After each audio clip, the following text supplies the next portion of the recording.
ନା ସାଙ୍ଗମାନେ ଆଉ ଗୋଟେ ନୂତନ ଅଧ୍ୟାୟକୁ ଆଉ ଗୋଟେ ନୂତନ ଶୁଭ ମୁହୂର୍ତ୍ତକୁ ମୁଁ ସ୍ୱାଗତ ଜଣାଉଛି। ମନୋରଞ୍ଜନ ମହାନ୍ତିର ଗଣେଶ ସେମିତି ଆପଣମାନଙ୍କ ଆଶୀର୍ବାଦ ଜାରି ରହିଥାଉ। କାଲି ପବିତ୍ର ବଡ଼ ଓଷା, କାଲି କାର୍ତ୍ତିକ ମାସର ବଡ଼ ଓଷା ରହିଛି।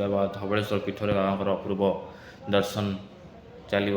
କାଲି ପ୍ରବଳ ଭିଡ଼ ରହିବ। କାଲି ଗୁରୁବାର ରହିଛି। ପ୍ରଭୁଙ୍କର ଅଶେଷ କୃପା ସେମିତି ଜାରି ରହିଥାଉ ଆପଣମାନଙ୍କ ଉପରେ, ଆଉ ଭଗବାନଙ୍କ କୃପା ଏମିତି ଜାରି ରହିଥାଉ। କାଲି ପବିତ୍ର ବଡ଼ ଓଷା ରହିଛି। କାଲି ଧବଳେଶ୍ୱର ମନ୍ଦିର ତ ଆପଣ ସମସ୍ତେ ଜାଣିଥିବେ। କଟକ ଜିଲ୍ଲାରେ ଧବଳେଶ୍ୱର ବାବା ଧବଳେଶ୍ୱର ଧବଳମଣି ଅବସ୍ଥିତ ଅଛନ୍ତି। ପ୍ରଭୁ କଳାବଳକୁ ଧଳା କରିଦେଇଥିଲେ। ସେହି ଅପୂର୍ବ ପ୍ରାପ୍ତ ଅପୂର୍ବ କୃପା।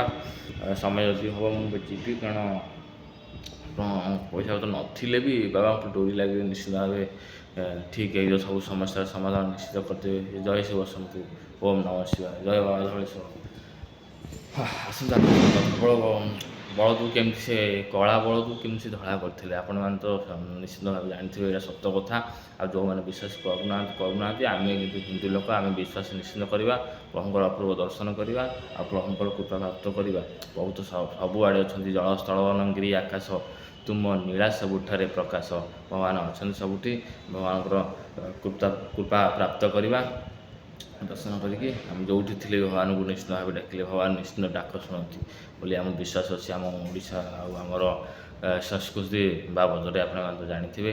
ବଡ଼ ଜ୍ଞାନୀ ଗୁରୁଜୀ ମାନେ ସବୁ ଜାଣିଥିବେ। ଆମେ ତୁଚ୍ଛ ମନୁଷ୍ୟ, ଯେତିକି ପ୍ରଭୁଙ୍କର କୃପା ଆଉ ଯେତିକି କୃପା ପାଇଛେ ସେତିକି ଆମେ ଆଲୋଚନା କରିବା। ଚାଲନ୍ତୁ ଆଲୋଚନା କରିବା ମହାପ୍ରଭୁଙ୍କ ବିଷୟରେ। ଗୋଟେ ଚୋରଟେ ମାନେ ସଦାବେଳେ ମାନେ ଚୋରି କରେ, ମାନେ ଚୋର ଧର୍ମ ହେଉଛି ଚୋରି କରିବା, ତା'ର ପୋଜିସନ୍ ହେଉଛି ସେଇଆ, ଏତେ ଧର୍ମ ଅଛି। କିନ୍ତୁ ସେ ଯେହେତୁ ମାନେ ବଳଦକୁ ନେଇଗଲା, ମାନେ ପେଟ ପାଇଁ ସବୁ ନାଟ ଆଜ୍ଞା, କିନ୍ତୁ ନେଇଗଲା ମାନେ କ'ଣ କରିବ? ସେ ନେଇକି ଆସିଲା ଯେମିତି ସେ ବଳଦର ମାଲିକ, ଯେ ବଳଦର ମାଲିକ ଥିଲେ, ସିଏ ନେଇ ଆସିଲେ ମାନେ ଖୋଜୁଛନ୍ତି ମୋ ବଳଦ କୁଆଡ଼େ ଗଲା। ଦେଖିଲା ବେଳକୁ ଚୋର ନେଇଯାଇଛି। ଯାହାହେଲେ ଯେଉଁଠି ବିକିଦେବ, ତା'ର ମନର ଉଦ୍ଦେଶ୍ୟ ଅଛି ବିକିବା ପାଇଁ।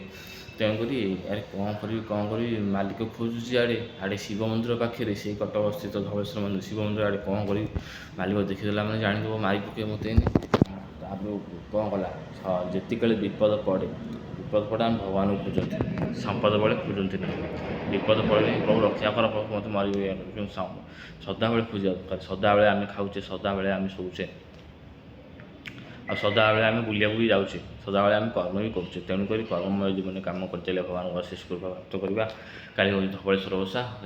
ପ୍ରଭୁଙ୍କର କୃପା ଜାରି ରହିଛି। ଆଉ ଯାହା ମୁଁ ତ ଯାଇପାରୁନଥିଲି, ଏବେ ପ୍ରଭୁଙ୍କର ମହିମା ଅଶେଷ ଜାଣିବି। ପ୍ରଭୁଙ୍କ ମହିମା କିଏ କହିପାରିବ? କହି ନ ପାରନ୍ତି ସେଇ ଦେବତା କ'ଣ, ଆଉ କିଏ କହିବ ଅପୂର୍ବ ମହିମା ପ୍ରଭୁଙ୍କର? ତେଣୁକରି ସେ ଲୁଚିଗଲା ଯାଇକି, କହିଲେ ପ୍ରଭୁ ଗୋଡ଼ ତଳେ ପଡ଼ି ଯାଉଛି, ପ୍ରଭୁ ତୁମେ ଯାହା କରୁଛ କର, ପ୍ରଭୁ ମୋତେ ରକ୍ଷା କର, ଏ କଳା ଧଳା କରିଦିଅ, ଆପଣଙ୍କ ଗୋଡ଼ ତଳେ ପଡ଼ୁଛି ଆଜ୍ଞା। ପ୍ରଭୁଙ୍କର ଅଶେଷ କୃପା ଆଉ ମନରୁ ପ୍ରାଣ ଯେ ଡାକେ ପ୍ରଭୁ ଡାକ ଅଶେଷ ଶୁଣନ୍ତି। ସାଙ୍ଗେ ସାଙ୍ଗେ ହଠାତ୍ ବାହାରି ପଡ଼ିଲେ, ହଠାତ୍ ସେ କଳା ବଳଦକୁ ଧଳା କରିଦେଲେ। ବି ମାଲିକ କହୁଥିଲା ନା ସବୁ ଠିକ୍ ଅଛି, ଆଉ ନାଇଁ ମୋର କଳା ବଳଦ ତ ଏଇ ଧଳା, ଆଉ ନା ଧଳା ନୁହଁ କଳା ବଳଦ। ଏମିତି ମନେ ମନେ ଭାବିଲା, ହଁ କୁଆଡ଼େ ଗଲା ଆଉ। ଚୋର ଦେଖିଲା ତାପରେ ନା ପ୍ରଭୁଙ୍କର ଅଶେଷ କୃପା, ଆଉ ପ୍ରଭୁ ଏଠି ବି ଡାକ ଶୁଣିଦେଲେ। ସେ ତ କୋପେ ବର ନହେଲେ ତପେ ବର, ପ୍ରଭୁଙ୍କର ସାଙ୍ଗେ ସାଙ୍ଗେ ଡାକ ଶୁଣିଦେଲେ। ଆଶ୍ଚର୍ଯ୍ୟ, ସାଙ୍ଗେ ସାଙ୍ଗେ ଡାକ ଶୁଣିଦେଲେ। ଭଗବାନଙ୍କର କୃପା ତାହେଲେ ଅଛି, କଳିଯୁଗର ସତ୍ୟ ଅଛି। କଳିଯୁଗେ ତୋ ମହିମା ଅପାରୁ ଅପାର, କି ସ୍ତବ କରିବି ମାଲୋ ଜ୍ଞାନ କୁମର।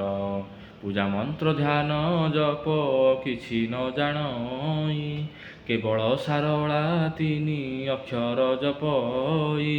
ରଖିଲେ ରଖ ମାଲୋ ତୋ ପାଦେ ଶରଣ, ଏ ରାବଣାରି ନାମ ଚିନ୍ତି ସଦା ତୋପୟର।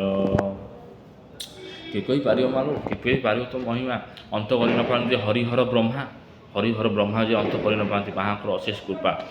ପଳେଇ ଯାଇଲି ମୁଁ ଏପଟକୁ।